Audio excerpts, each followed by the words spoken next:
Allora, buonasera a tutti, per me è un onore essere qui oggi in questo evento che la nostra Orietta Vanin, senatrice nella scorsa legislatura, ha fortemente voluto per fare un punto sull'autonomia differenziata. Ringrazio i presenti, ringrazio anche tutti quelli che ci stanno seguendo attraverso la web TV del Senato e attraverso le nostre pagine. Perché è importante fare un punto su questo tema? Perché nonostante i proclami di questo centrodestra, come sapevamo, la legge chiaramente è stata approvata e, come avete visto, i presidenti delle regioni, uno in particolare, il presidente Zaia, ha già fatto richiesta per 9 delle 23 materie, quelle materie su cui non sono previsti i LEP. Quindi, al di là delle false promesse di questa maggioranza di aver tempo prima che la legge fosse in realtà applicata, abbiamo visto che, come noi temevamo, nonostante chiaramente non sono stati né definiti né tantomeno garantiti i LEP, che non si possono garantire né definire a costo zero sapendo che servirebbero 100 miliardi di euro, questa legge è andata avanti, sta andando avanti, le regioni avranno l'autonomia di gestire non solo dal punto di vista amministrativo, ma quello che è più pericoloso anche dal punto di vista legislativo, moltissime materie. In queste materie c'è veramente di tutto, dall'energia alla scuola, alla sanità, ai beni culturali.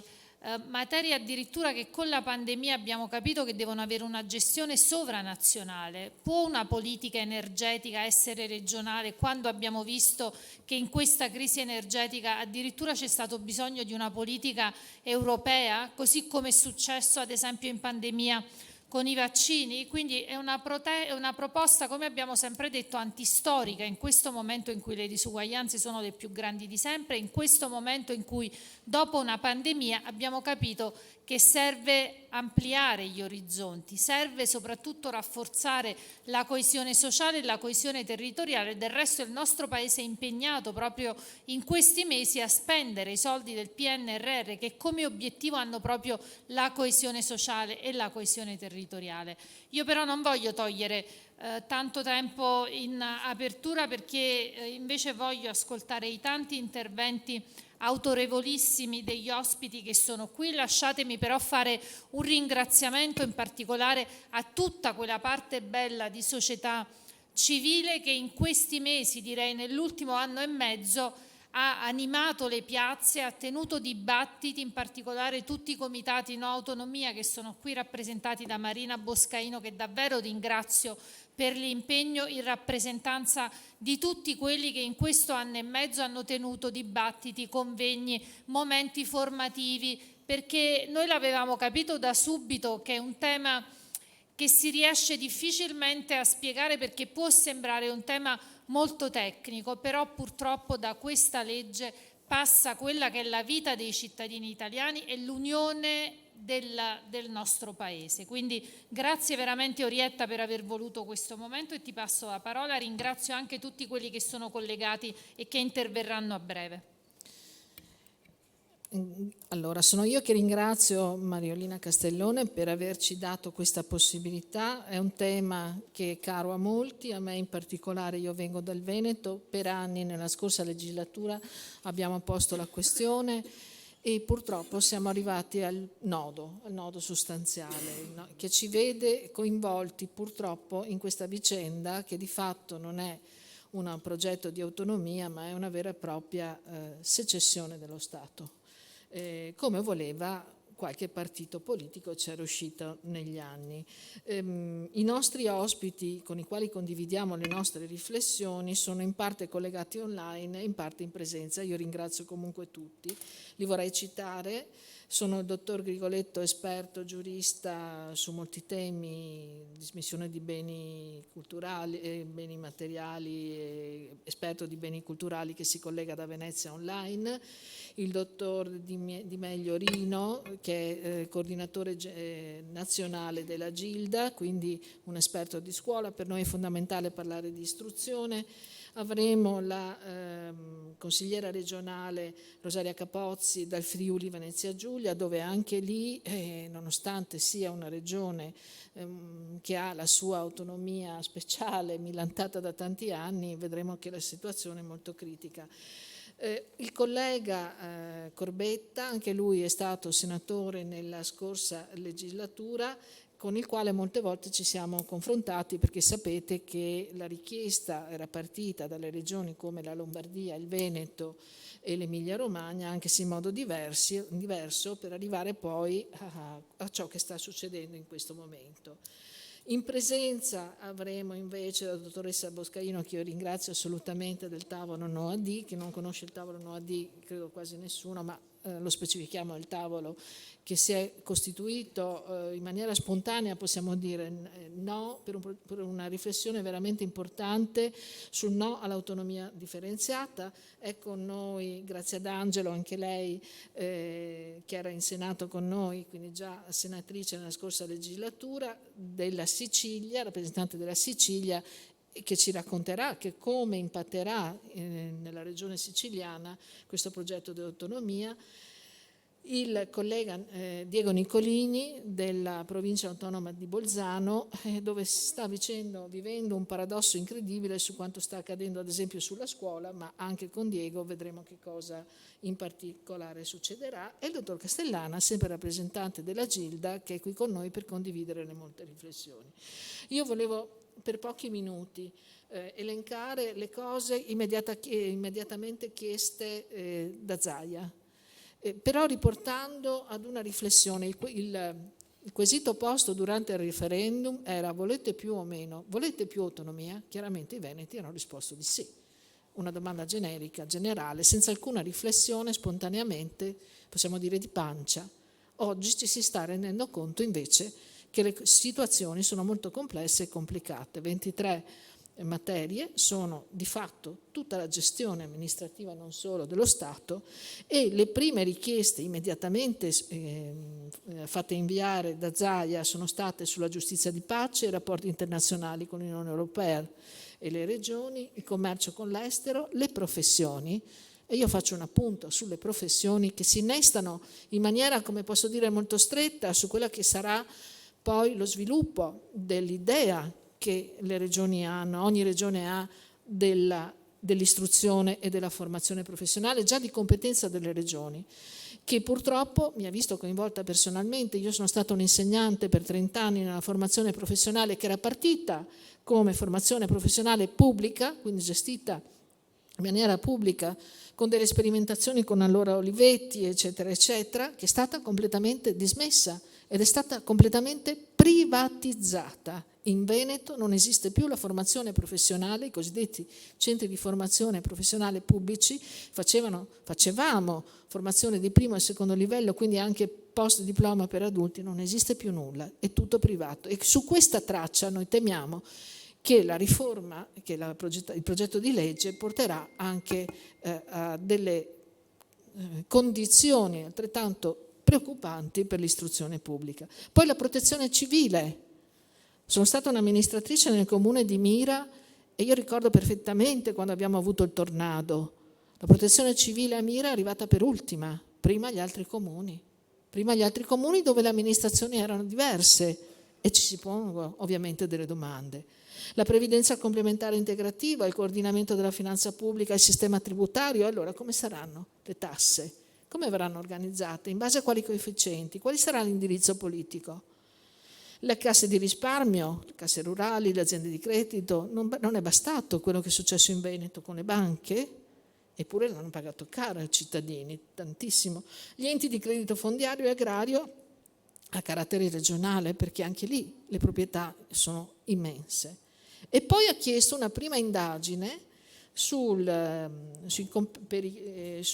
profili complessi di attribuzione per le varie altre materie che fanno riferimento alla preintesa del 2018, che sono materie invece oggetto dei LEP.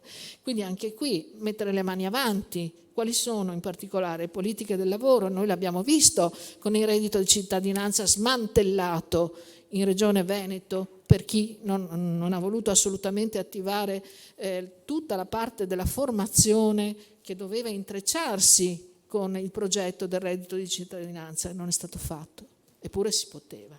L'istruzione, è qui la grande preoccupazione, perché si vuole immediatamente cominciare a lavorare con un tavolo, tra virgolette, diciamo, di attribuzione sulla preintesa del 2018 sull'istruzione. Qual è l'obiettivo? Regionalizzare l'istruzione completamente, fare sì che avvenga ciò che è successo per la formazione professionale? Nessuna mobilità, vincoli, i programmi a chi lo dovremo chiedere? Li dovremo chiedere agli ex assessori che sono andati al Parlamento europeo, che rinnegavano i fatti storici? E non faccio nomi per correttezza, ma tutti sanno quali sono state le vicende del Veneto in questo caso. I titoli di studio, come saranno riconosciuti, e molte altre cose. La tutela dell'ambiente e degli ecosistemi, noi abbiamo lavorato tantissimo perché fossero inseriti nella nostra Costituzione. Eppure il Veneto è una delle regioni che ha il più alto consumo di suolo, con una legge regionale contro il consumo del suolo che è completamente inefficace e inefficiente. Anzi, io la definirei la regione Veneto che ha più abusi in questo senso. Non è solo la regione dei capannoni vuoti in questo momento, ma anche la regione dei grandi supermercati, degli ipermercati, centri commerciali, quindi lo sfruttamento delle città, eppure si continua a rilasciare queste autorizzazioni, per non parlare poi della tutela della salute. Quindi noi ci auguriamo assolutamente, non entro in merito nella problematica della salute perché sappiamo ciò che sta accadendo, ci auguriamo che la scelta che le 5 regioni che hanno fatto di presentare in tempi molto brevi contro l'autonomia la Sardegna, la Toscana, Emilia Romagna, Puglia e Campania possa andare avanti spedita e che poi l'organizzazione della raccolta delle firme per il referendum che il tavolo NOAD, eccetera, eccetera, CGIL, sindacati, ANPI, i partiti, Movimento 5 Stelle in prima linea, eccetera, porterà avanti. Quindi su questi temi credo importante si cominci a parlare, a discutere, perché settembre arriva subito, arriva domani e dobbiamo aprire le scuole, dobbiamo verificare le graduatorie, dobbiamo capire che cosa succederà. Lascio perciò immediatamente la parola al dottor Grigoletto che affronterà con l'ausilio di alcune slide per noi molto importanti alcuni aspetti in collegamento da Venezia sulle sue riflessioni su questo progetto di autonomia differenziata. Grazie. Dottor Grigoletto, a lei la parola. Sì, buonasera a tutti da Venezia. Ringrazio per l'invito la senatrice Castellone e la senatrice Vanin che coordina la serata. Dirò, visto che il tempo a disposizione è poco, che non entrerò assolutamente nell'analisi della legge Calderoli, recentemente promulgata, ma mi concentrerò facendo un volo d'uccello sull'autonomia differenziata chiesta dalla Regione Veneto. E questo lo farò con l'aiuto di alcune slide. Ovviamente sarà una rassegna molto veloce e lascio le slide poi alla segreteria del convegno per qualsiasi necessità. Ecco un attimo.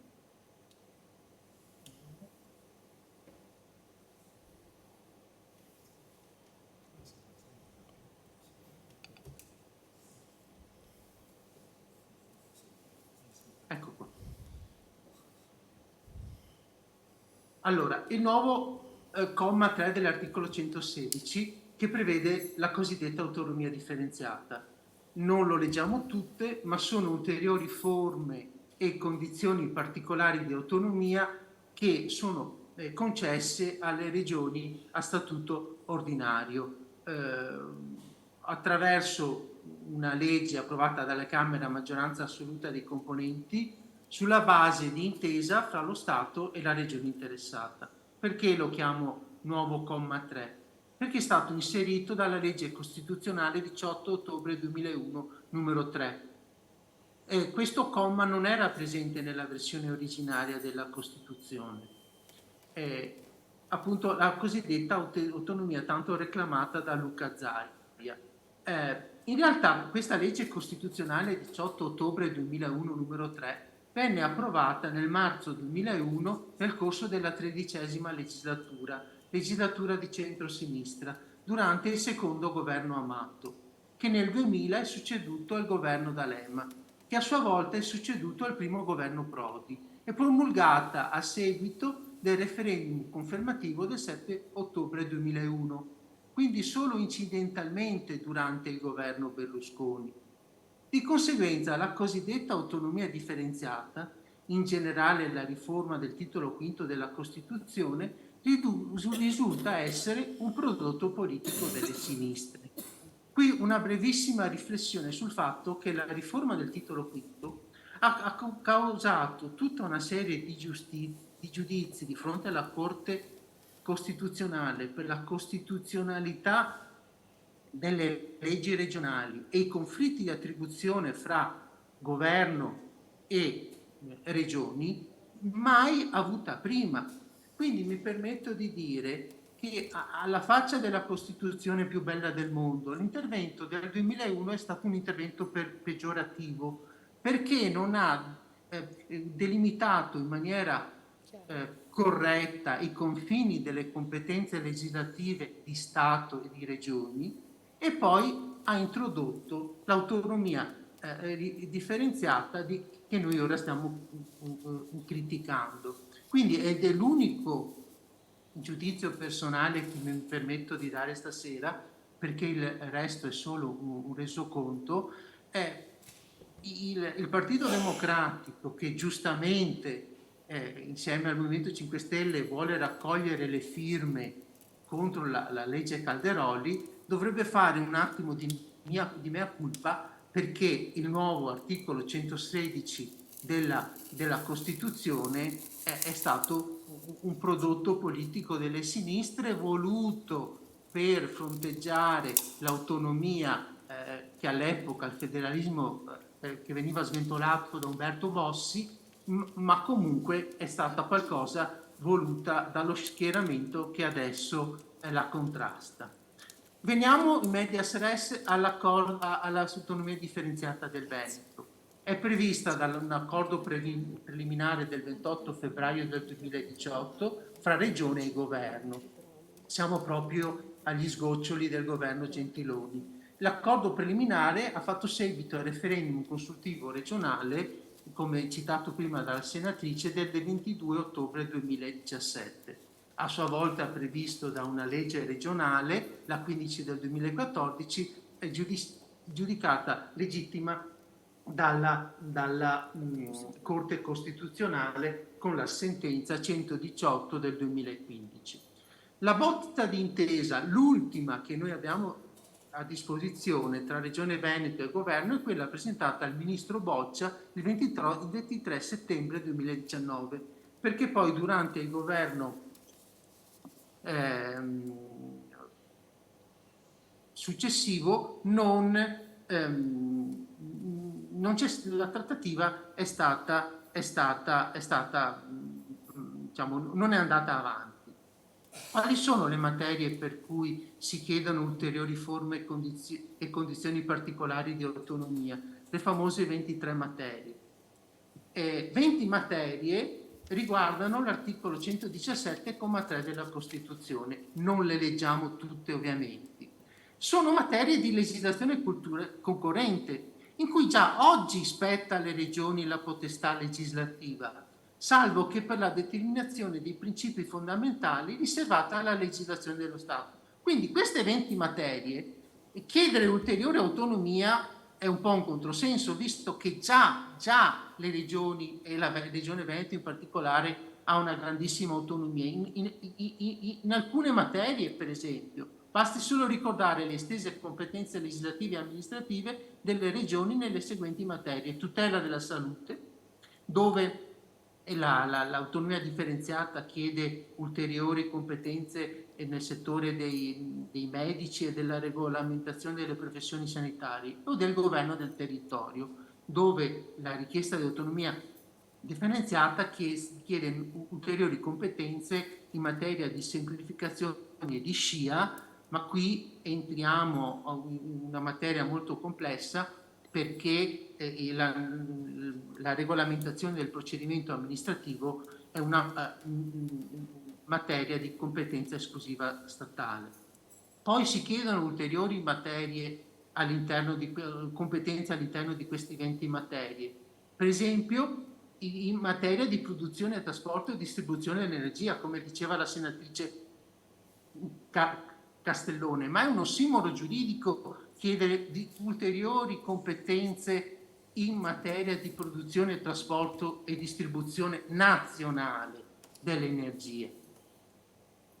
Con l'autonomia differenziata, sempre rimanendo nelle materie di attuale legislazione concorrente, per esempio si chiedono ulteriori competenze in materia di porti e aeroporti, per esempio il potere di nomina del Presidente dell'autorità di sistema portuale. Abbiamo visto con i casi che sono scoppiati in Liguria quanto delicata è la materia delle autorità di sistema portuale. O per esempio si chiede, per quanto riguarda la Regione Veneto, il trasferimento al demanio di tutti gli aeroporti insistenti sul territorio regionale, che poi sono sostanzialmente due quelli di Venezia e di Verona. Ma andiamo in quello che dal mio punto di vista è l'aspetto più interessante. Abbiamo detto 20 materie, ma le altre tre sono materie del comma 2 dell'articolo 17 della Costituzione, cioè dove attualmente la potestà legislativa esclusiva è in capo allo Stato. Qui chiedere ulteriori forme di autonomia, e quindi la potestà legislativa e amministrativa regionale, vuol dire veramente innovare. E quindi mi permetto, sarò velocissimo, di fare un focus su queste tre materie, che sono la giustizia di pace, l'istruzione, la tutela dell'ambiente, dell'ecosistema e dei beni culturali. Giustizia di pace la saltiamo perché sarebbe un po' troppo complesso. Andiamo a norme generali sull'istruzione. L'articolo 10 della bozza d'intesa, tra le lettere tra A e P, chiede tutta una serie di competenze, tra cui la disciplina delle finalità, delle funzioni e dell'organizzazione del sistema educativo regionale di istruzione. Si vuole instaurare un vero e proprio sistema educativo di istruzione regionale e la disciplina dell'organizzazione del rapporto di lavoro di tutto il personale docente e non docente.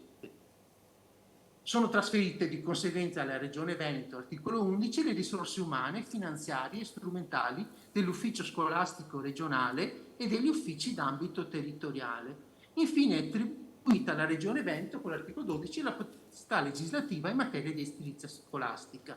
Tutto il comparto dell'istruzione è regionalizzato, è una vera e propria pubblica istruzione regionale. Qui ho pubblicato un esempio di quello che una recente notizia che è stata pubblicata dalla stampa, che la Louisiana impone l'esposizione di 10 comandamenti nelle scuole.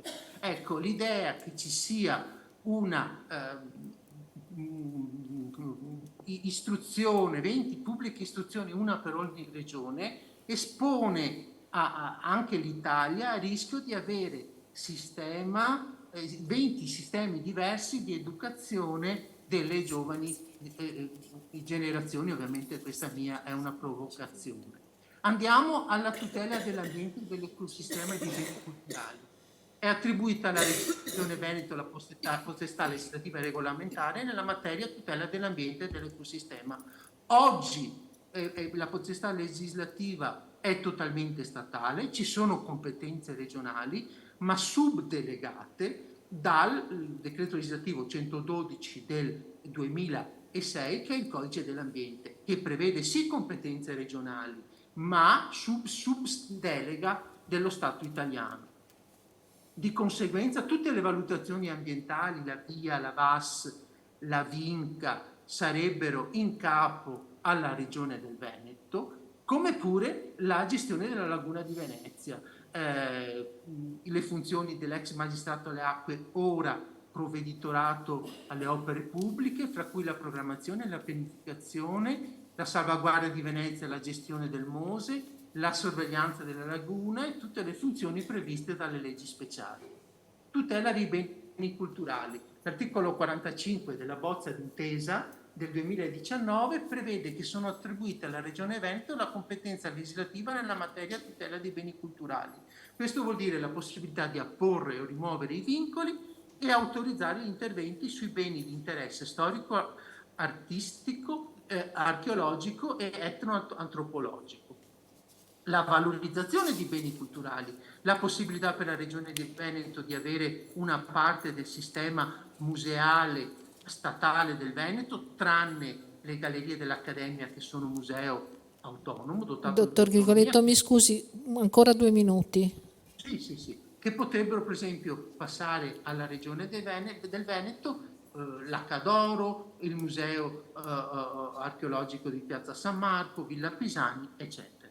La tutela dei beni paesaggistici totalmente in capo alla Regione del Veneto, quindi la potestà di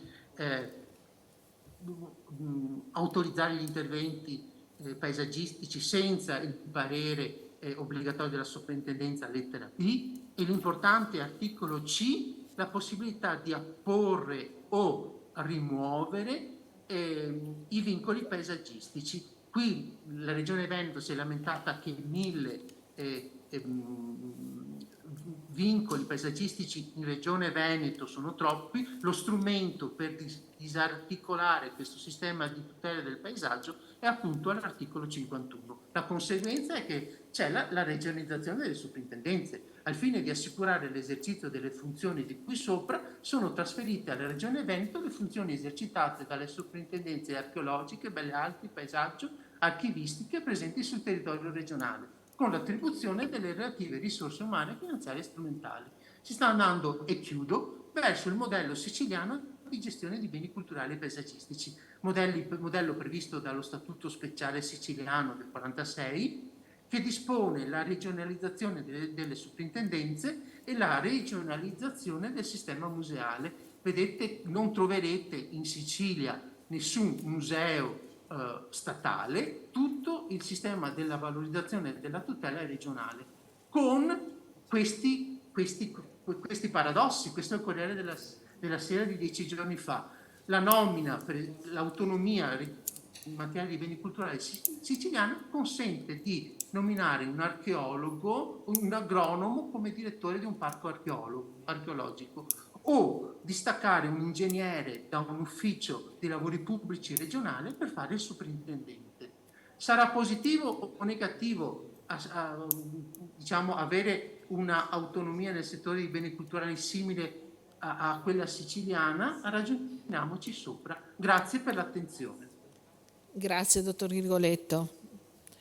Passiamo la parola al dottor Rino Di Meglio che ci collega online. Dottor Di Meglio è il coordinatore nazionale della Gilda.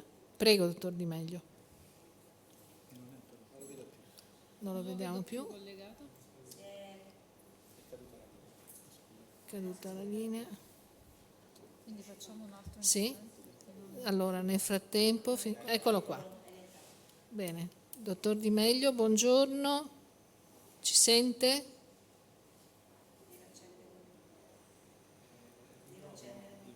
Deve accendere il microfono. Buongiorno, sentite? Pronto? Sì, buongiorno. la sentiamo, buongiorno. Ecco. Grazie innanzitutto dell'invito alla senatrice Castellone, alla senatrice Vanin e a tutto il gruppo.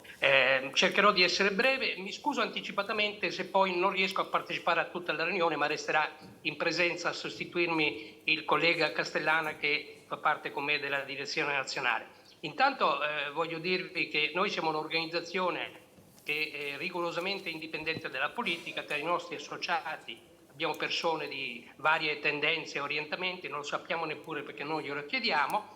Tuttavia noi e i nostri organi statutari unanimamente si sono schierati contro l'autonomia differenziata per quel che riguarda la scuola. Ovviamente non ci occupiamo degli altri settori perché non rientra nelle nostre possibilità statutarie, ecco, però è facile, per esempio, pensare che quello che vale per la scuola vale anche per la sanità, tanto per fare un esempio, che sono due beni essenziali e indisponibili dei cittadini italiani.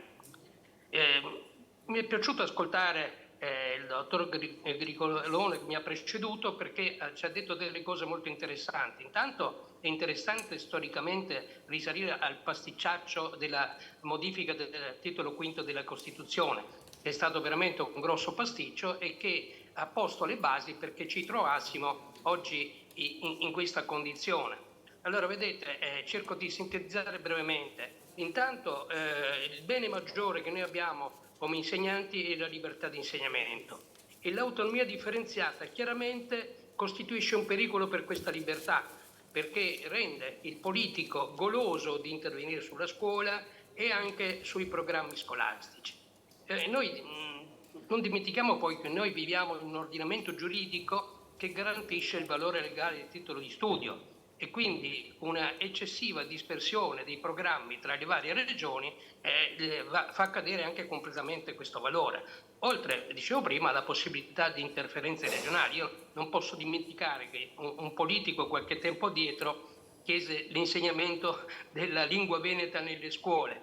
E queste cose derivano anche un po' da ignoranza storica, perché io ho sempre risposto a questo. Io sono un appassionato di storia, che vengo da Trieste e conosco bene la storia delle zone adriatiche, che la Repubblica Serenissima aveva come lingua ufficiale la lingua italiana, e che pochi stati preunitari contribuirono alla diffusione di questa lingua, come la Repubblica di Venezia.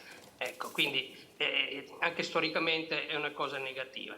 C'è un pericolo politico importante, secondo noi, che la differenziazione culturale, avere in mano le scuole, può dar modo ai politici di accentuare le differenze, che praticamente potrebbero arrivare anche alla disgregazione della nostra unità nazionale, perché poi queste cose la storia ci insegna che quando si esasperano le differenze, quando si creano attraverso la scuola delle identità esasperate, si rischia il disfacimento dell'unità nazionale, diciamolo pure con chiarezza. L'altro rischio è quello di aumentare le differenze. Purtroppo la scuola italiana si porta dietro un fardello di differenze tra le varie zone, soprattutto tra nord e sud, che è un fardello storico che la politica in tutti questi anni non è riuscita a colmare. E penso che la politica dovrebbe orientarsi a come colmare questo divario, che è assolutamente ingiusto, soprattutto quando parliamo per esempio della scuola dell'obbligo. Ma perché un bambino di Caltanissetta non deve avere le stesse opportunità del bambino di Trieste o di Torino? Questa è una cosa che grida assolutamente vendetta, e ovviamente con l'autonomia differenziata questa situazione rischia di acuirsi notevolmente, ed è un pericolo assolutamente vero. Oltre al rischio, non ultimo, dello spreco di risorse. Noi di recente abbiamo condotto per esempio una ricerca sullo studio dell'edilizia scolastica affidata a province e comuni. Abbiamo trovato delle sacche scandalose di spreco attraverso le scuole date in affitto anziché acquistate dagli enti locali, nonostante gli stanziamenti periodici dei vari governi sull'edilizia scolastica. Quindi abbiamo anche un problema, secondo noi, di esplosione della spesa e di aumento degli sprechi. Io vi posso dire in conclusione, proprio perché voglio essere sintetico, che noi siamo assolutamente convinti di questa battaglia. Già abbiamo partecipato al comitato che si era unito intorno alla proposta di legge del professor Billone, e quindi siamo come organizzazione disponibilissimi a raccogliere le firme per il referendum e a sostenere con le nostre forze la campagna referendaria. Assolutamente, quindi vi posso dare questa assicurazione a nome della Federazione Gilda UNAMS e della Gilda degli insegnanti che io rappresento. Ecco, grazie per l'attenzione e buon lavoro. Grazie assolutamente dottor Di Miglio per le sue parole che noi apprezziamo profondamente. Passo la parola alla consigliera regionale del Friuli Venezia Giulia, Rosaria Capozzi. Grazie.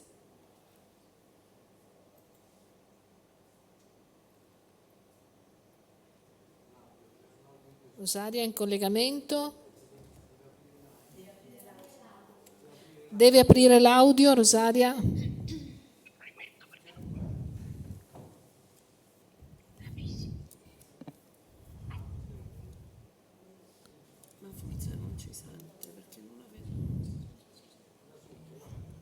Ci siamo? Come se non stesse in che fosse in attesa di...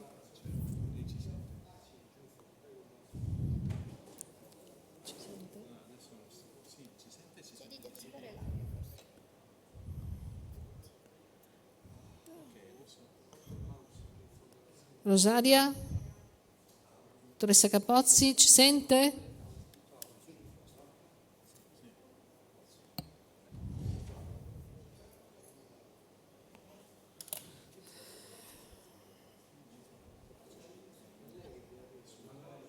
Chiedi di attivare.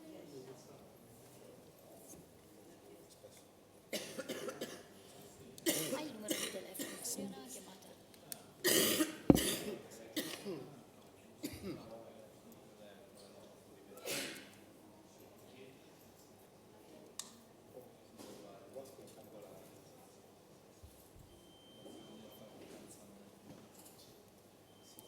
Non ho rete. Non ho rete.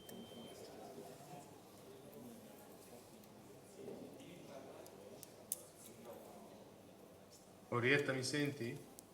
Sì? Passiamo. C'è stato un buco di silenzio di qualche... Sì. Ah, Allora, Rosaria, ci senti? Sì, adesso Ecco, perfetto, adesso ti Ho sentiamo. avuto problemi di audio e anche io non ricevevo più il vostro Ecco, segnale. benissimo, adesso ci siamo, quindi ti preghiamo di intervenire. Ci sei? Buonasera. Buonasera. Sì, ci sono. Buonasera a tutte e a tutti. Voglio ringraziare le senatrici appunto Vanin e Castellone per questo importante momento di confronto. Voglio giusto ripercorrere alcuni aspetti e riprenderò alcuni concetti che sono già stati espressi. Ritengo che la legge 86 sull'autonomia differenziata è pericolosa, in quanto con essa si spaccherà volutamente il nostro Paese. Ha sancito la fine del concetto di solidarietà tra regioni, non si preoccupa della perequazione per i territori con minore capacità fiscale per abitante e rischia in tal modo di acuire il divario tra regioni rispetto a prestazioni relative a diritti importantissimi dal punto di vista civile e sociale. Ne deriverà una frammentazione che esporrà la legge e le intese che ne seguiranno a rischio di incostituzionalità per contrasto con il principio supremo di unità e indivisibilità della Repubblica. E voglio focalizzare il mio intervento proprio sull'unità del nostro Paese, perché vedete, l'autonomia differenziata rappresenta un'infedeltà allo spirito e al principio supremo della Costituzione, dell'unità e dell'indivisibilità della Repubblica, sancita all'articolo 5. Inoltre unità che ritroviamo anche nello stesso titolo 5 sempre della Costituzione, unità giuridica e unità economica all'articolo 120, giusto per citarvi qualcuno, ancora coesione e solidarietà sociale articolo 119. Le concessioni di forme e condizioni particolari di autonomia alle regioni a statuto ordinario sono previste dal terzo comma dell'articolo 116 della Costituzione, che sottolinea che possano essere attribuite con legge dello Stato su iniziativa della regione che ne fa richiesta. Questo comma però non è mai stato attuato, soprattutto a causa delle grandi differenze economiche e sociali che sussistono tra le varie regioni e che rendono particolarmente delicata e potenzialmente dannosa l'approvazione di leggi in questo senso, e oserei dire fortunatamente fino adesso. I partiti infatti di maggioranza con i loro rappresentanti in Parlamento e sui territori dovranno spiegare con coscienza come intendano garantire ai cittadini i livelli essenziali di prestazione di servizi in ambiti fondamentali come la sanità, la scuola o ancora i trasporti, solo per citare qualche esempio.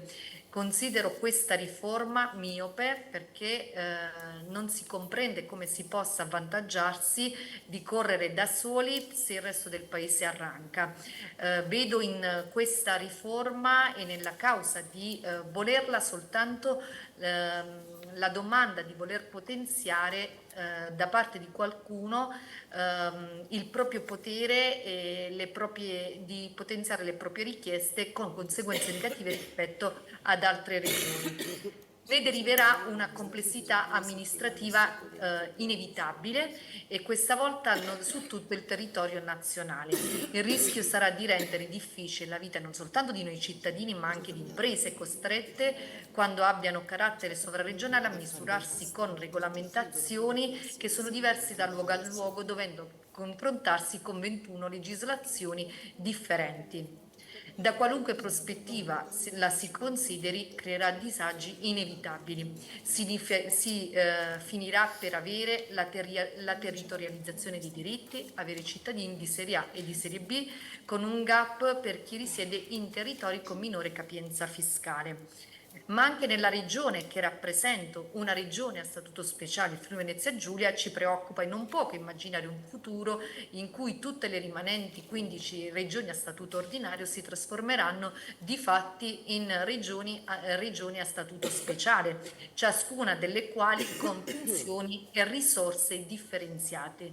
Vedete, la nostra autonomia è radicata prima ancora che nella Carta Costituzionale della Repubblica Italiana, nella sua storia, nelle sue diversità linguistiche, visto che in Friuli Venezia Giulia si utilizzano 4 lingue ufficialmente riconosciute, oltre all'italiano, lo sloveno, il friulano e il tedesco.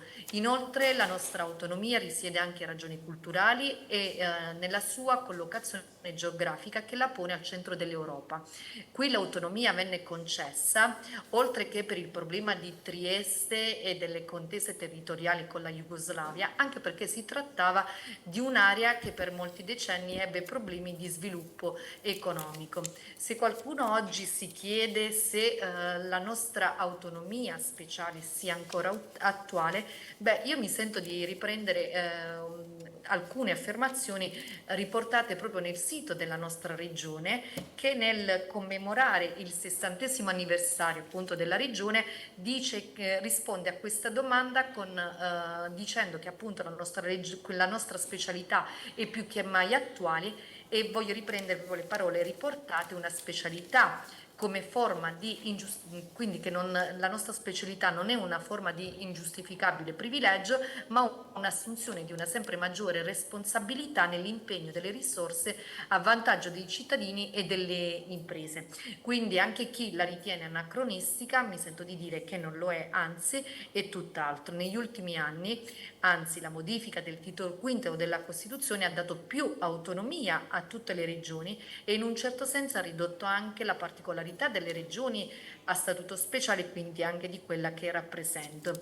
Quindi noi siamo piuttosto critici rispetto a questa legge, perché benché si affermi il contrario e anche qui i politici si spendono per dirlo, la mia regione speciale, per le ragioni che vi ho rappresentato, finirà per essere ordinaria. Ritengo che ne usciremo tutti sconfitti da questa riforma, soltanto per soggiacere poi a dei giochi di equilibrio politico del governo Meloni. Così come trovo deplorevole anche il presidente della mia regione, Massimiliano Fedriga, che riprendendo una dichiarazione fatta di recente ha detto che sarà una collaborazione al rialzo con Roma. Questo proprio a delineare che abbiamo dei vassalli che soggiacciono alle storture evidenti e che avrà delle ripercussioni anche sulla regione che sarà chiamato a tutelare. Mi porto a conclusione. Su questo tema ritengo che ci sia tanta disinformazione e che va combattuta soltanto facendo informazione. I più la intendono concettualmente lontana, senza capirne il vero senso e quello che comporterà anche sui nostri territori. Ma voglio aggiungere un ulteriore dettaglio: vi è anche una parte politica che non conosce appieno quello che presupporrà, e a tal proposito voglio raccontarvi un aneddoto. Chiedo scusa, ancora pochi secondi, il tempo sta per scadere, grazie. Sto finendo. Mi è capitato di recente di andare in una trasmissione televisiva dove un politico della Lega della mia regione, alla domanda della conduttrice sul perché avessero espresso voto contrario di una mozione sul fine vita, ha risposto che hanno espresso voto contrario perché si creerebbero differenze applicative rispetto ad altre regioni. Questo proprio a sottolineare che anche dal punto di vista dei nostri rappresentanti politici si fa tutto il contrario di tutti. Resto convinta che l'autonomia differenziata non potrà mai ridurre le disuguaglianze, al contrario le acuirà. Grazie. Grazie assolutamente per questo intervento molto importante e passo la parola al collega Corbetta, già senatore nella scorsa legislatura dalla Lombardia. Prego. Grazie Orietta, grazie a tutti gli organizzatori per avermi invitato. Allora io farò un intervento leggermente dissonante, mettiamola così, rispetto alle cose che abbiamo detto fino adesso, però voglio fare una premessa che ritengo molto importante, cioè non voglio entrare nel merito di questa legge Calderoli, né condivido tutte le critiche che sono state emerse fino adesso, quindi tutto il tema dei LEP, il ruolo marginale del Parlamento, il fatto che ci siano dei temi oggetto di trasferimento da parte dello Stato alle regioni che evidentemente hanno poco a che fare con una logica di efficienza, la scuola, le reti di energia e molte altre ancora. Quindi io non entro in questo merito e condivido pienamente le critiche che sono state fatte fino adesso a questa legge. Però vorrei offrirvi uno spunto di riflessione sul principio generale di autonomia, che secondo me non è una cosa di per sé sbagliata. Io ho avuto la possibilità di vedere da vicino gli apparati amministrativi locali della regione, perché sono stato anche consigliere regionale qua in Lombardia prima di essere senatore, e poi di vedere anche gli apparati centrali dello Stato. E la differenza per me è stata lampante. Vi parlo della mia esperienza personale. Io quando ero consigliere regionale e intercettavo dei bisogni dei cittadini, riuscivo ad interloquire con le strutture regionali, riuscivo ad avere degli appuntamenti con i dirigenti degli assessorati e mi portavo con me i cittadini e riuscivo a farli parlare. Poi questo non vuol dire che si riuscisse a risolvere i problemi, perché poi anche il colore politico dell'amministrazione è fondamentale in queste cose, ma quantomeno un'interlocuzione c'era, un ascolto c'era. Io questa cosa non sono mai riuscito a farla quando sono stato senatore. Non fosse altro per una questione di distanza geografica, era molto difficile fare interloquire e portare delle istanze di cittadini nelle strutture amministrative centrali.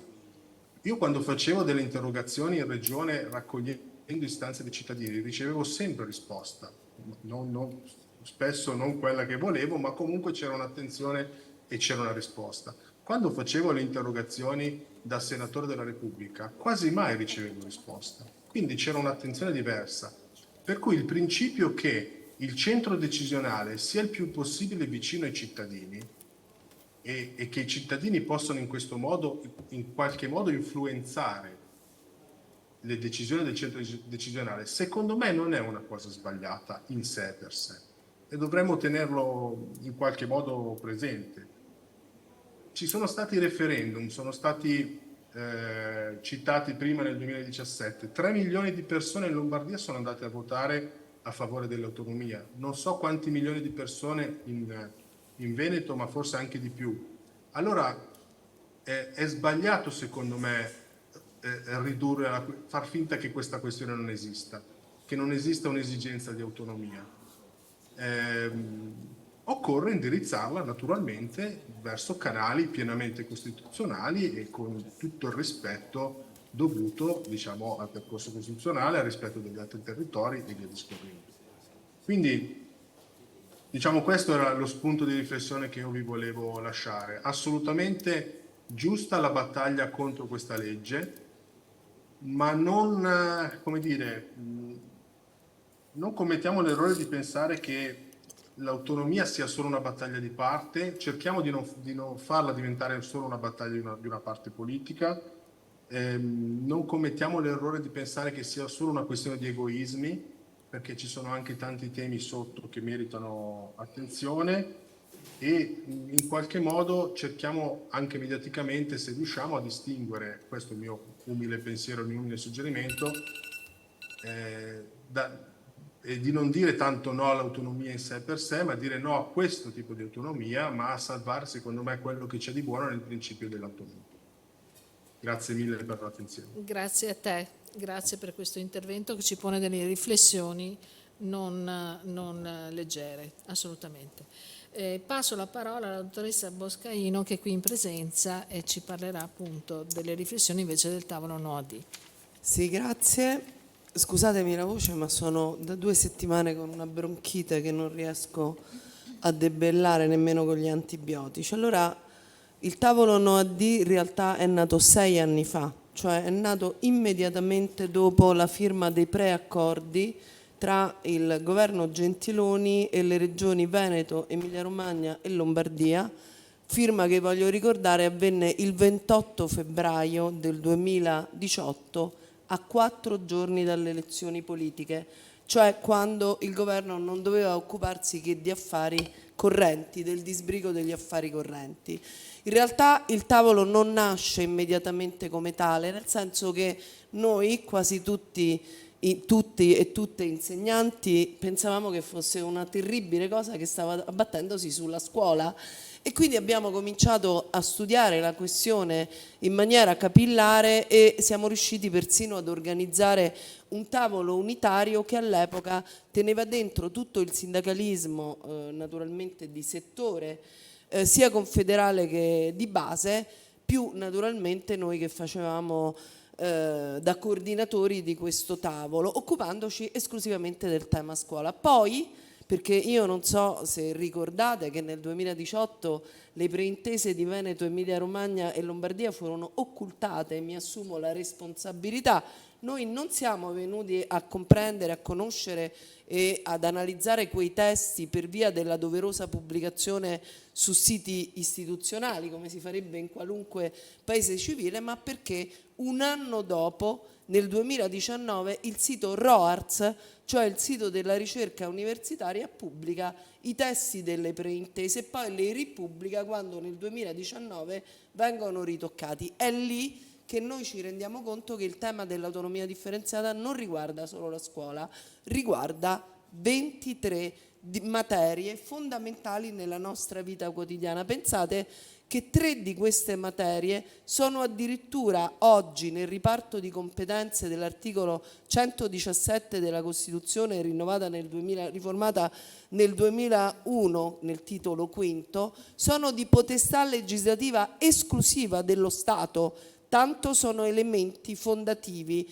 dell'unità repubblicana. Poi, se posso, vorrei dire pure 2 parole rapidamente sull'intervento che ho sentito prima. Tra queste ci sono appunto le norme generali dell'istruzione, oltre che la giustizia di pace e l'ambiente, che sono entrambe nel comma 2 dell'articolo 117. Tutte le altre 20, per arrivare alle famose 23 disponibili per la potestà legislativa esclusiva delle regioni, sono nel comma 3 dell'articolo 117, cioè attualmente sono di potestà legislativa concorrente tra lo Stato e le regioni. Allora, qui il tema mi sembra che fosse, quindi da quel momento noi siamo cresciuti enormemente, abbiamo fondato una 40ina di comitati territoriali, abbiamo formato, informato, mobilitato, prodotto maree di documenti, di studio e di approfondimento, perché vedete, nel corso di questa attività di mobilitazione e di controinformazione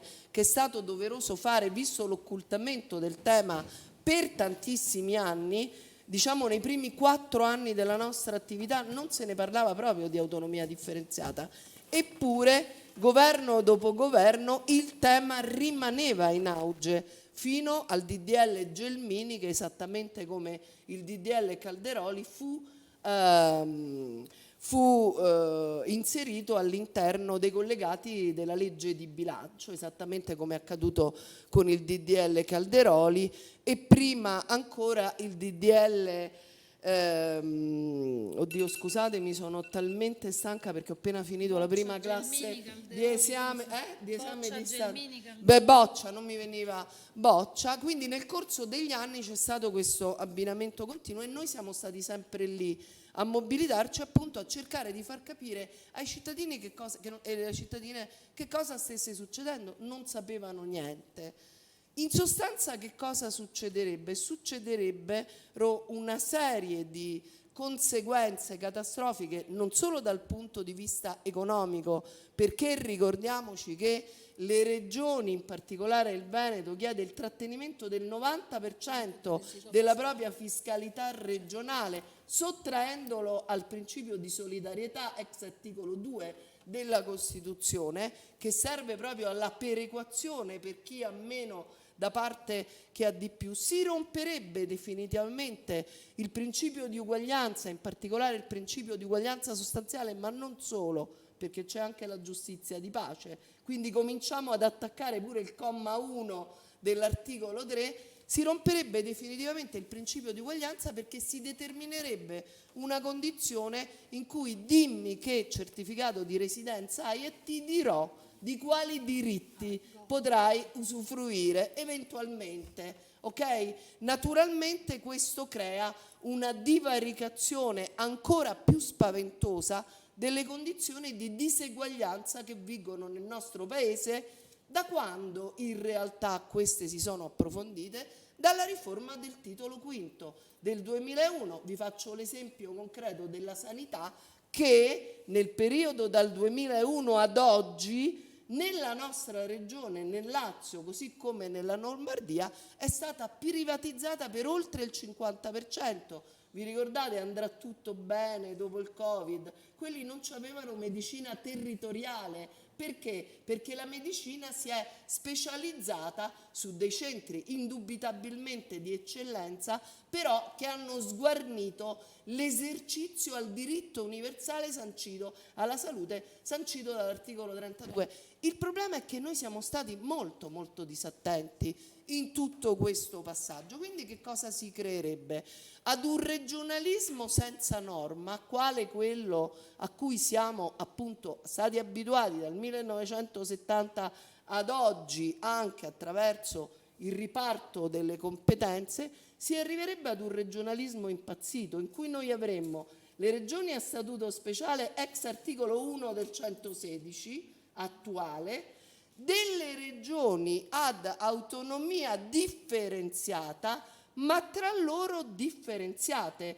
Quindi di fatto un puzzle e un caos che si ripercuoterà fisiologicamente non solo sulla sottrazione di diritti alle persone e in particolare dei diritti universali, ma anche sulla frammentazione delle istituzioni pubbliche, cioè esattamente il contrario meno di un minuto di quello che è previsto dall'articolo 5 della Costituzione. Visto che non posso parlare di scuola, io ho studiato il caso del Friuli Venezia Giulia, che forse da questo punto di vista, dato il tema, però volevo dire veramente due parole al senatore Corbetta che ha parlato prima.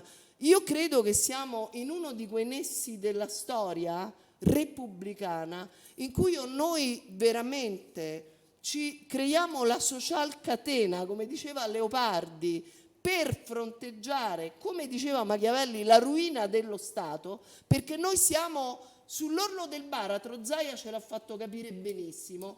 Oppure rischiamo di creare una dimensione profondamente ambigua. I bisogni dei cittadini, diceva il senatore Corbetta, io li vorrei con molta delicatezza veramente, e io non sono davvero nessuno, ricordare di leggersi il capitolo di Spezzare l'Italia, pubblicato 2 mesi fa dal professor Francesco Vallante, che fa capire come l'unica declinazione della Repubblica che possa davvero dare il senso e l'ascolto ai bisogni della cittadina sono i comuni, certamente non sono le regioni. È sbagliato, diceva lui, far finta che la questione non esista. Sì, effettivamente è sbagliato, però senatore mi consenta di dirle che la questione è declinata attualmente esattamente nei termini in cui le regioni ricche chiedono di più per loro. Questo è indubitabile, per dei motivi che saranno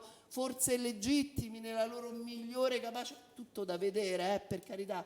Io sono nata a Napoli e vivo a Roma e rivendico fortissimamente la mia eticità e dignità del lavoro, quindi ci sono anche tantissimi luoghi comuni. L'autonomia, senatore, è scritta precisamente nell'articolo 5 della Costituzione italiana, che però dice che la Repubblica, virgola, una e indivisibile, e l'autonomia differenziata, come comprenderà dal nome stesso, non prevede né l'unità né l'indivisibilità della Repubblica, promuove le autonomie, e anche noi promuoviamo le autonomie perché difendiamo da 6 anni a spada tratta il dettato della Costituzione del 48, e sottolineo Costituzione del 48 perché noi abbiamo anche chiesto, e lo chiediamo dal momento che appunto per arginare la ruina dell'Italia ci vuole un'unità di tutte le forze democratiche di questo Paese, per il prossimo governo che speriamo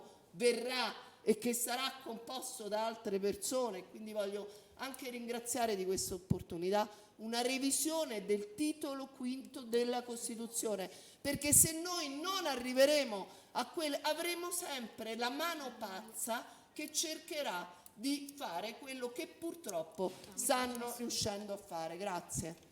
Grazie.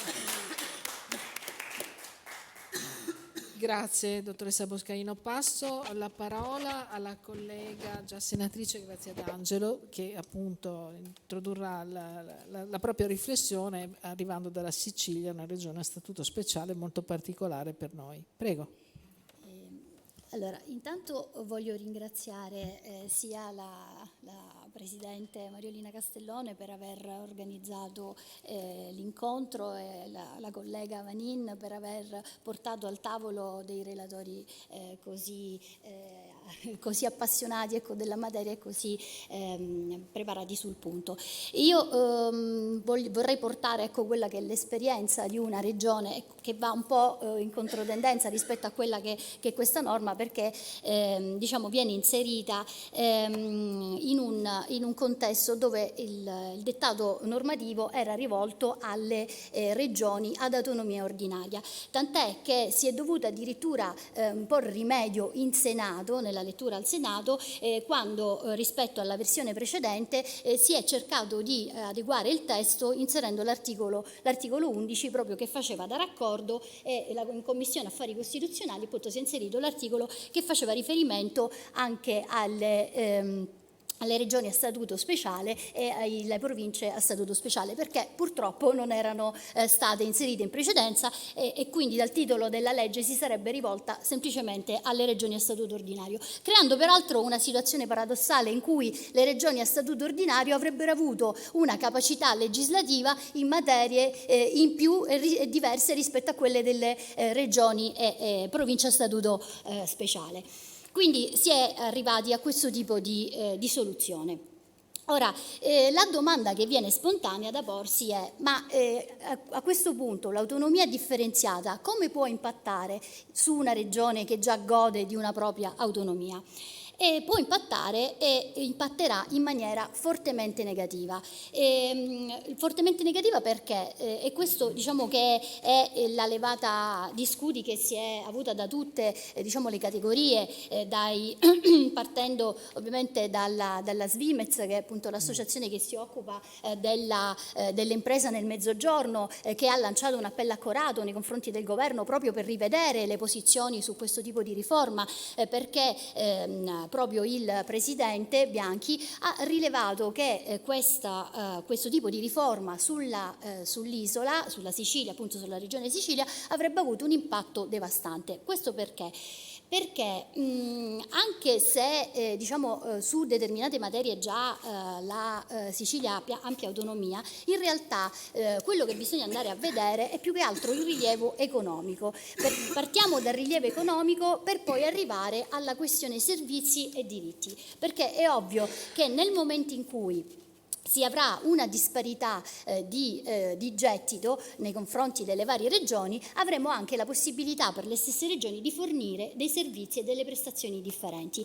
Ora, questo discorso avrebbe potuto avere un senso nel momento in cui tutte le regioni fossero partite dallo stesso tipo di situazione, quindi da una situazione di equiparazione di servizi, equiparazione di strutture, di funzionalità, e quindi da lì ovviamente si poteva dare alla, chiamiamola abilità degli amministratori, come hanno voluto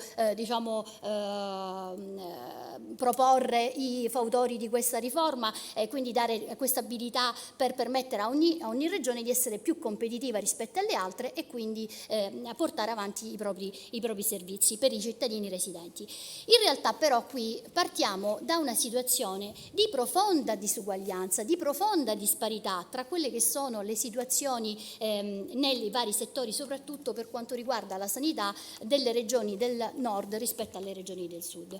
Per cui che cosa accade? Che in una situazione di disparità questo tipo di riforma dell'autonomia differenziata non fa altro che aumentare le disparità e le disuguaglianze esistenti. E questo si crea nell'ambito della sanità, dove dobbiamo ricordare che ha avuto degli interventi importanti con i commissariamenti, con i piani di rientro, per cui già ci troviamo in una situazione molto critica dal punto di vista sanitario, tant'è che ci sono da studi effettuati 800.000 siciliani che non ricorrono più alle cure, che non si curano addirittura più. E noi abbiamo 17.000 unità in mancanza di organico sia dal punto di vista medico che paramedico, quindi già una situazione precaria di per sé, a cui ovviamente si dovrebbe aggiungere la mancanza di risorse che verrebbero a mancare, che da studi che sono stati effettuati dalla Svimez, dalla Federconsumatori, anche dalla CGIL, verrebbero quantificati in 1.300 milioni, per cui si tratta di cifre molto importanti che andrebbero ad aggravare la situazione già esistente. Oltretutto si andrebbe a fomentare quella che è una piaga, che è quella dell'emigrazione sanitaria, molto presente in Sicilia, nelle regioni del sud, ma in particolar modo in Sicilia, e andrebbe a favorire quelle regioni che già hanno una buona capacità sanitaria, come ovviamente le regioni che peraltro hanno già chiesto l'aumento della propria autonomia, che sono sempre Lombardia, Veneto ed Emilia Romagna. Per cui che cosa si creerebbero due Italie, da qui il nome di riforma Spacca Italia. Con dati oggettivi, con dati alla mano, noi andiamo a criticare questo tipo di intervento, perché in realtà, come dicevano già i colleghi negli altri interventi, qui stiamo andando a minare quelle che sono le basi della nostra Repubblica. È una norma che va contro i principi costituzionali, e questo è indubbio, perché quel dettato normativo previsto dall'articolo 5, dove la Repubblica viene vista come una indivisibile, proprio in quei servizi essenziali quali sono la sanità e anche l'istruzione, che sono i due cardini su cui si basa una società, andrebbe propriamente a minare le basi dell'unità d'Italia.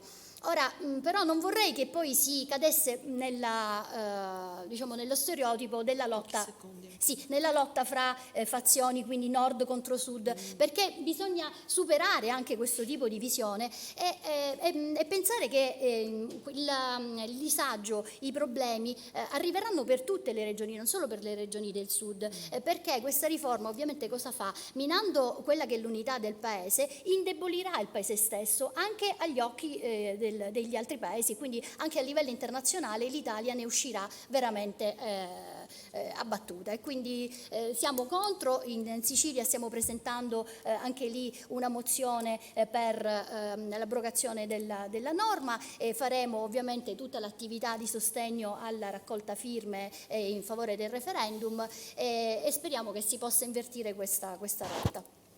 Grazie per l'intervento. Rimanendo in una regione a statuto speciale, una provincia, passo la parola al collega Diego Neccolini, già consigliere provinciale di Bolzano. Prego.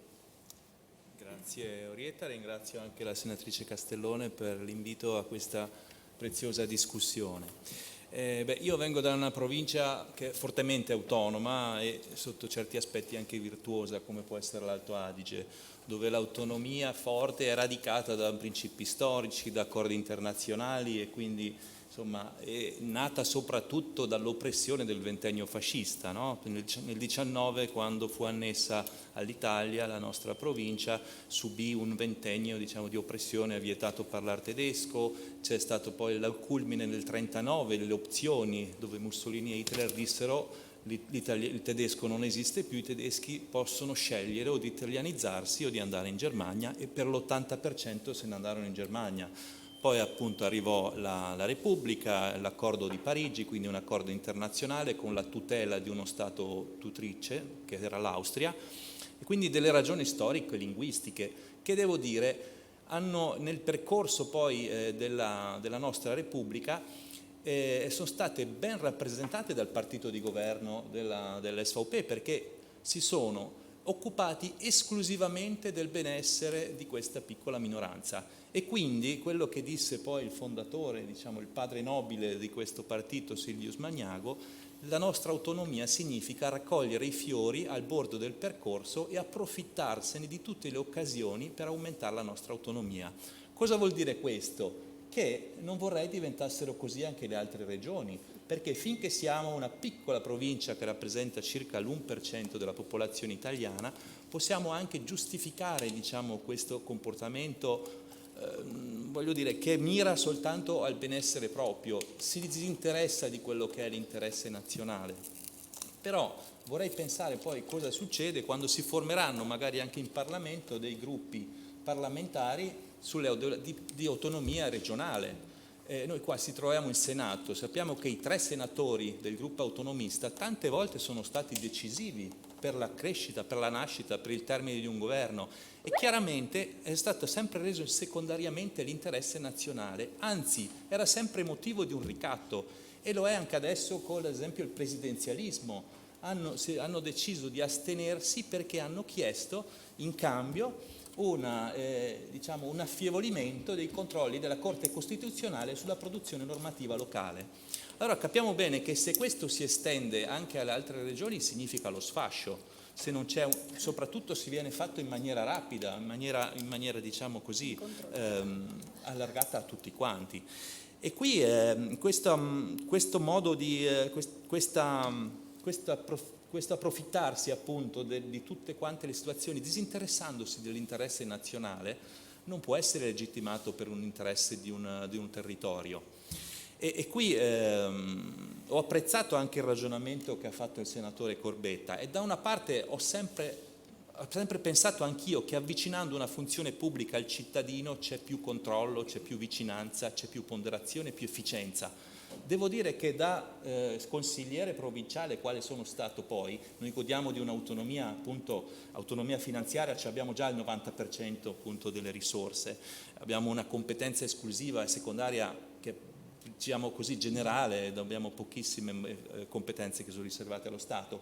E devo dire che lì però, anche in una piccola provincia, prevalgono sempre di più gli interessi particolari, gli interessi di bottega. Io criticavo spesso, facendo dalla parte dell'opposizione, il fatto che il partito di maggioranza era un comitato di interessi e si influiscono. Così è successo per la sanità, ad esempio. Noi in Alto Adige abbiamo la più alta spesa pubblica d'Italia, siamo tra gli ultimi nei LEA e abbiamo anche la spesa privata più alta d'Italia. Quindi, voglio dire, abbiamo una sanità critica. Ma volevo dire anche quello che succede nella scuola, perché anche lì mi aggancio all'attualità. È successo che abbiamo il più alto tasso di abbandoni scolastici prematuri e abbiamo anche il minor tasso di insegnanti di sostegno, quindi abbiamo difficoltà. E allora cosa si è stato fatto? Sono stati presi i fondi sociali europei, anche quelli del PNR, per rimediare a questa lacuna, mancanza. Cosa è stato deciso di fare? Di affidare queste grandi risorse a delle cooperative, quindi al settore privato. E se io leggo gli annunci che fanno queste cooperative, che ricevono, pensate bene, 47 milioni di euro per risolvere questo problema, sugli annunci sono da mettersi le mani nei capelli. Cercavano giovani curiosi con qualsiasi diploma da avviare appunto da fare questi corsi di specializzazione e poi verranno somministrati alle scuole. Quindi la scuola si rivolge al settore privato, ovviamente ci sono grossi interessi e la cosa curiosa è che proprio 2 giorni fa alla Camera è stata chiesta una giustificazione su questo modus operandi appunto della provincia di Bolzano al ministro Valditara, al ministro competente, e questo ha risposto che questo sistema dell'Alto Adige purtroppo il Ministero non ha nessun tipo di controllo, nonostante sia una materia secondaria, una competenza secondaria, una competenza concorrente quella della scuola primaria e secondaria. E quindi c'è una totale deresponsabilizzazione anche dello Stato, no? In questi confronti, mancanza di controllo. E la deresponsabilizzazione avviene anche in tanti altri settori, io vedo, anche la gestione dell'ambiente, no? Abbiamo avuto il problema dell'orso e del lupo, che è un problema che effettivamente hanno le popolazioni, però c'è stato uno scaricabarile continuo all'interno della nostra provincia, perché c'è la competenza dello Stato, la competenza dell'Europa, e quindi non è ben definito, diciamo, chi deve agire, e lì si giocano, chiaramente è sempre colpa di Roma o colpa di Bruxelles. Dunque la politica locale ha vita facile per continuare, e anzi poi sappiamo bene come si basa poi il populismo, si basano appunto le cose che non funzionano, è sempre colpa di qualcun altro, e quindi tutti vogliono più autonomia, per gestirsi proprio il piccolo orticello. Però dico, senza anche degli strumenti che ha in mano il cittadino per la tutela, questo diventa estremamente difficile, perché delle piccole microregioni possono inserirsi degli interessi particolari molto forti, molto più facilmente che su una macroregione, quindi è giusto mantenere una legge quadro nazionale, un ambito di legge di controllo che tutela anche di tutti quanti gli interessi. Poi la gestione può anche avvenire vicina al cittadino. Noi siamo stati anche per l'autonomia dei comuni in un certo senso, perché quella è una forma di autonomia molto forte, molto vicina al cittadino. Cerchiamo di avere più strumenti di controllo. Certo che l'autonomia differenziata dato in questo modo la troviamo molto pericolosa, perché potrei trovare tantissimi altri esempi, ma anche nella politica industriale. Qualche anno fa da noi è stata chiusa un'industria che faceva il silicio monocristallino. Era un leader mondiale di questa produzione, però era esterna, diciamo così, alla struttura economica locale. Si trovava vicino a Merano, dove l'interesse economico era più dei contadini e degli albergatori, quindi si trovavano questa industria che era sotto la normativa Seveso, quindi avevano delle normative diciamo un po' particolari, che era vista come un corpo estraneo, no? Era stata portata ancora appunto dagli anni dove c'era l'italianizzazione. E io nell'andare avanti e indietro dal Mise, cercando appunto di salvare questa industria, i dirigenti del Mise mi hanno detto: ma dal 2001 non è più possibile agire, cioè intervenire su queste cose, anche se si tratta di un interesse nazionale chiaro, addirittura è un interesse strategico, perché quel silicio che veniva prodotto poi andava o in Giappone o in America, era un'industria, cioè l'interesse nazionale, l'interesse sovranazionale è importante da tutelare. Talvolta le comunità locali non sono interessate a questo tipo di protezione, quindi ci vuole una visione un po' più allargata, è come quello che succede anche nella politica estera rispetto all'Europa, cioè dobbiamo pensare che non è sempre che ogni funzione pubblica nell'ambito ridotto funziona meglio, bisogna pensare che ogni funzione pubblica ha il suo ambito e alcune hanno bisogno di una massa critica come quella dello Stato, perché le regioni talvolta hanno dei comportamenti non troppo virtuosi, oltre che chiaramente è chiaro che legittimamente alcune regioni che hanno delle forti residui fiscali vogliano investire più soldi sul territorio, però chiaramente bisogna tenere sempre un equilibrio e soprattutto avere degli strumenti di tutela del cittadino, perché questo vedo che è un anello mancante anche nella nostra provincia. Io ringrazio per l'opportunità e Grazie a Diego Nicolini e passo la parola all'ultimo intervento, dottor Castellana della Gilda Grazie. che completerà Sì, sulla così, scuola, sì. l'intervento già fatto. È sempre un po' difficile intervenire per ultimo, però, perché molte cose sono state già dette. E intanto ringrazio le senatrici Castellone e Vanin per questa opportunità, perché il tema della scuola è fondamentale. Viene forse anche un po' trascurato, si parla un po' dell'aspetto economico, invece il sancire la secessione di uno Stato passa proprio attraverso l'autonomia differenziata nella scuola. Il concetto di Stato, il concetto di nazione o di popolo passa prima di tutto attraverso un concetto culturale. Un popolo ha una cultura comune, ha degli studi comuni, noi siamo figli della classicità e quella è la nostra base culturale. Nel momento in cui andremo a differenziare i programmi scolastici, è chiaro che andremo a parcellizzare, a frammentare, a distruggere quella che è l'unità culturale di questo Stato. Perché, ho detto, l'accento si pone molto sull'aspetto economico, poi invito anche a leggere il libro della secessione dei ricchi del professor Viesti, che va ad analizzare come nessuno ci guadagna, assolutamente, neanche il Veneto ci guadagnerà a brevissimo termine, ma a medio-lungo termine dal punto di vista economico ci perde. Ma poco si va invece a ragionare sull'aspetto culturale. Nel momento in cui noi andiamo a frammentare l'offerta scolastica, l'aspetto dei programmi scolastici, di fatto distruggiamo uno Stato. Di fatto l'Italia non esiste più. Avremo gli abitanti del Lazio, gli abruzzesi, i pugliesi, i siciliani, ognuno difenderà il proprio orticello, ognuno andrà a studiare il personaggio locale che magari ha valore minimo dal punto di vista culturale, ma che fa comodo al politico di turno.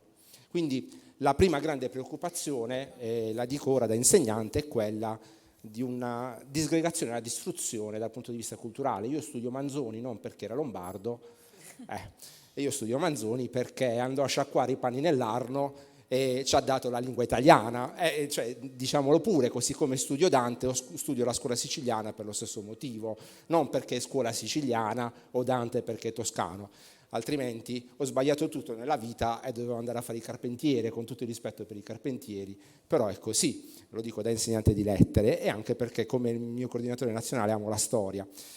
Poi ci sono degli aspetti che sono organizzativi nella scuola.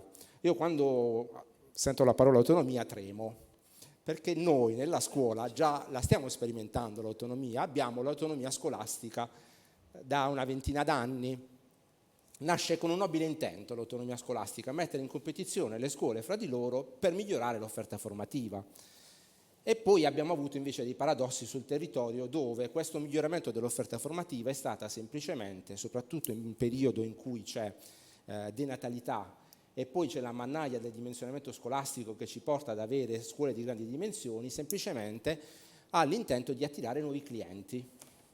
Io come attività sindacale sono intervenuto dalle mie parti, per esempio c'era una scuola che metteva in palio una crociera tra gli iscritti al primo anno. Era un istituto nautico e il dirigente scolastico aveva pensato bene di mettere in palio una crociera perché dovevano abituarsi al nuovo lavoro. Io avrei detto, vabbè, portali su una nave mercantile, uno che studia in un istituto nautico. Però queste sono le storture dell'autonomia scolastica, ma io penso che poi si allargheranno con un'autonomia differenziata sulla scuola. L'autonomia scolastica, noi abbiamo vissuto il caos durante il periodo del Covid, perché il ministro non riusciva a dare delle direttive, in quanto poi ogni scuola si organizzava da sé. Ma anche oggi io sfido a trovare, ora ci facciamo un giro per le scuole di Roma e vedere quante scuole entrano alla stessa ora, quante scuole escono alla stessa ora e quante scuole hanno lo stesso calendario scolastico. Sorrido quando i telegiornali ci raccontano e dicono la regione, di solito la provincia autonoma di Bolzano e Trento sono i primi a partire e poi le ultime alla Sicilia come calendari scolastici regionali. Ma questa è una grande fesseria. Perché per esempio la mia scuola parte 10 giorni prima rispetto al calendario scolastico regionale, per poi avere i giorni di festa a Carnevale o altri periodi dell'anno. Quindi in realtà nella scuola già in parte questa situazione la stiamo vivendo drammaticamente, anche perché poi è stato dato un enorme potere gestionale ai dirigenti scolastici, con nessun contraltare. perché poi i dirigenti scolastici, anche e soprattutto dal punto di vista disciplinare, iniziano a fare quello che vogliono. E quindi c'è questo problema organizzativo. C'è poi un problema sindacale, perché non avremo più un contratto nazionale, o se ce l'abbiamo sarà una parvenza di contratto nazionale. Si parla nell'accordo, Zaia già l'ha detto, vuole i contratti integrativi regionali. Se è vero un sogno, quello di pagare in modo diverso gli insegnanti nelle varie zone d'Italia. Anche qui viene meno un principio costituzionale.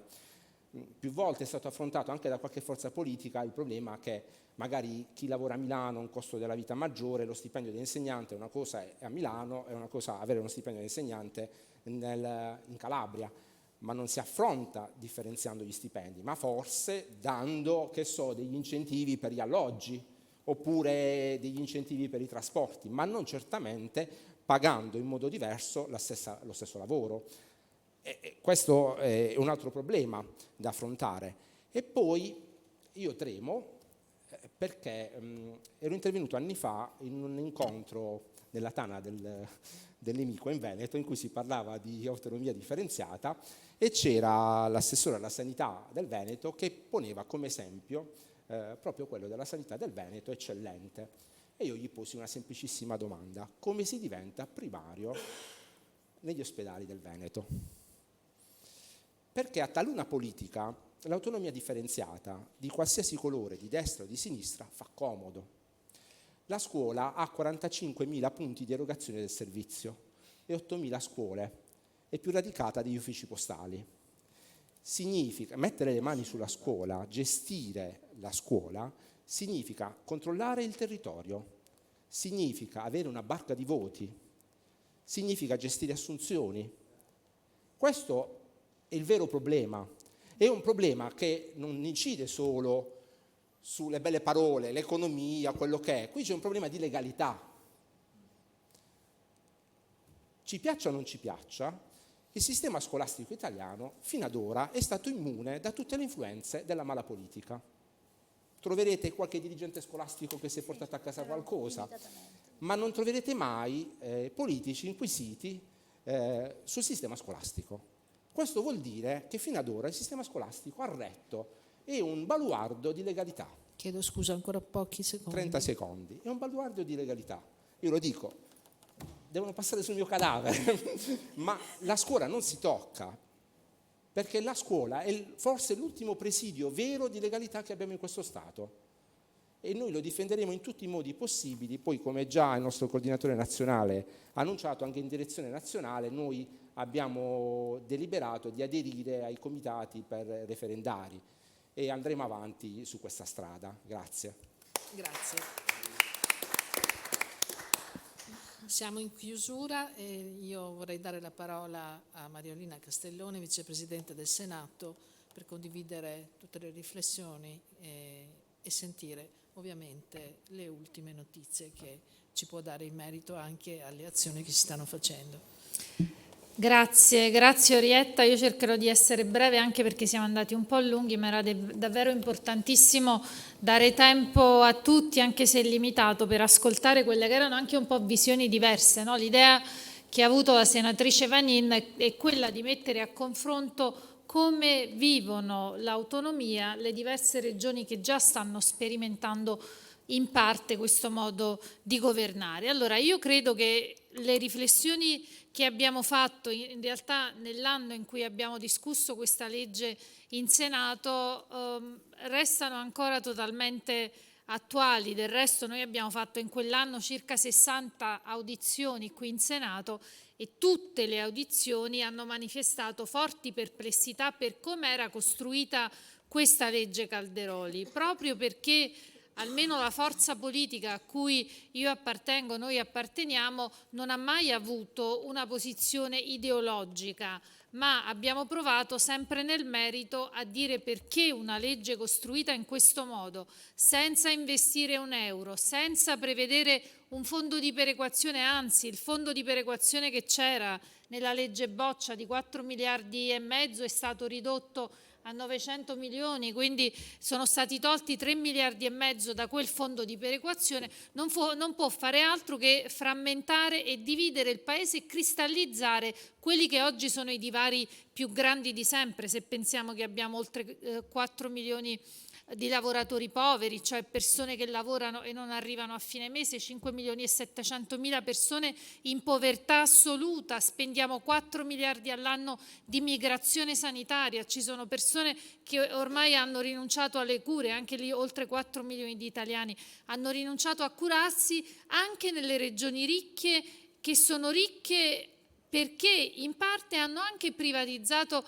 la sanità, hanno fatto in modo che la sanità oggi sia gestita quasi totalmente dai privati, e quando la sanità è privata o gestita dal privato convenzionato, lì per forza devi in qualche modo contribuire alla spesa sanitaria.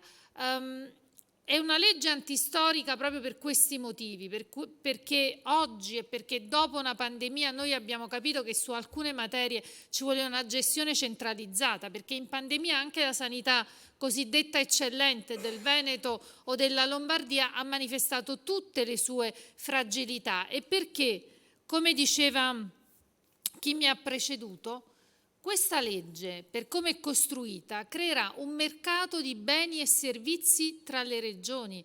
Ci sarà concorrenza tra le diverse regioni per il personale, per i servizi da offrire, ma secondo voi se una regione fa un contratto per pagare di più un insegnante o un medico, i più bravi dove andranno a lavorare? Dove vengono pagati di più o dove vengono pagati di meno? Quello non è un mercato che si genera tra le regioni, c'è una concorrenza. Esattamente. Altra cosa importante, noi veramente riteniamo che questo sia il momento di unire le forze per difendere la nostra Costituzione e quei principi fondamentali che sono scritti nero su bianco in quella Costituzione. Veniva ricordata la legge del 2001, la riforma del titolo quinto della Costituzione. Io vi voglio anche ricordare che contro quella legge sono state raccolte 100.000 firme per modificare la legge che ha riformato il titolo quinto della Costituzione, e grazie a un cambiamento che è stato fatto al regolamento del Senato nella scorsa legislatura, che ha previsto che se una legge di iniziativa popolare raccoglie 50.000 firme entra entro 3 mesi nel calendario del Senato, noi quella legge l'abbiamo veramente portata in discussione in Parlamento, cosa che non viene mai ricordata a questo centrodestra quando ci dicono ma il titolo quinto l'ha fatto la sinistra, ma voi avevate l'occasione con una legge già incardinata in Parlamento di ritornare indietro, di modificare quel titolo quinto, invece hanno bocciato chiaramente quella legge per portare avanti la legge Calderoli. Questo per dire cosa? Che i cittadini hanno degli strumenti, le associazioni, i comitati hanno degli strumenti per raccogliere, per far sentire la propria voce, per raccogliere anche posizioni contrarie a questo governo. È evidente che in questo momento storico questa maggioranza si sente legittimata dalle conferme che arrivano anche dalle varie tornate elettorali, senza tener conto però che secondo me proprio da queste tornate elettorali viene fuori tutta la frustrazione di una parte del paese, che è quella che decide di non andare a votare, perché al sud ormai sono più quelli che non vanno a votare che quelli che votano. Se pensiamo che oltre il 50% non ha votato al primo turno alle europee, ai ballottaggi nei comuni, in alcune regioni del sud siamo al 30-37% di persone che hanno votato, quindi veramente, cioè 1 su 3. Allora cosa vogliamo fare? Come vogliamo unire le forze? Come vogliamo permettere ai cittadini di vedere riconosciuti i propri diritti? Perché io poi credo che questo sia il momento anche di mettere al centro dell'agenda politica quelli che sono i diritti fondamentali, l'equità, quei diritti di uguaglianza che sono scritti e riconosciuti dall'articolo 3 della nostra Costituzione. E proprio per questo noi abbiamo provato nostro piccolo anche a far partire dei progetti belli qui in Senato. Penso al nostro intergruppo sui diritti fondamentali, che è un luogo proprio di discussione tra cittadini e istituzioni sui temi dei diritti, e in questo contenitore, che è proprio un bellissimo contenitore di partecipazione, abbiamo discusso per esempio del tema della violenza di genere, del tema della disabilità, cioè quanti cittadini in questo momento non vedono riconosciuti i propri diritti, soprattutto quelli più fragili e soprattutto nelle zone più fragili del Paese. Allora l'invito è quello ad unire sempre di più le forze, ad utilizzare tutti gli strumenti di partecipazione che abbiamo e insomma adesso lo accennavate anche voi prima, i passi quali sono? Abbiamo due strade, uno è chiaramente il ricorso alla consulta e l'altro è noi abbiamo individuato diversi profili di incostituzionalità in questa legge che speriamo vengano riconosciuti anche dalla consulta, l'altro è la raccolta delle firme per il referendum abrogativo, nonostante sappiamo che qui ci sono delle perplessità, perché poi il ministro Calderoli in questo è molto scaltro, quindi ha costruito questa legge, come sapete, come un collegato alla legge di bilancio. La legge di bilancio è una legge che non si può abrogare con un referendum. Il timore iniziale di tanti costituzionalisti era che, essendo un collegato, anche fare un referendum abrogativo su questa legge potesse essere complicato, però dagli ultimi pareri mi sembra di capire che questa perplessità insomma non stia svanendo, quindi speriamo si possa fare, però sarà fondamentale adesso raccogliere le firme in un tempo relativamente rapido entro il 30 settembre e quindi ci dovremo attivare veramente tutti sui nostri territori con tutti gli strumenti che abbiamo di partecipazione, perché magari la volta buona che veramente insomma riusciamo a far capire ai cittadini che poi la politica non è altro che l'impegno di ciascuno per il bene comune, no? Metterci a disposizione anche della gestione del bene comune e della costruzione di un futuro che interessa soprattutto alle giovani generazioni, che spesso poi su questi temi sono quelli un po' meno sensibili. Quindi dobbiamo veramente fare un grande sforzo anche per far capire soprattutto ai giovani quanto sia importante in questo momento per continuare, diciamo, a tenere unito questo Paese. Grazie veramente a tutti, questo è stato uno dei tanti momenti di discussione che finora abbiamo fatto e continueremo a fare. Vi dico che siamo disposti veramente a raggiungere qualsiasi territorio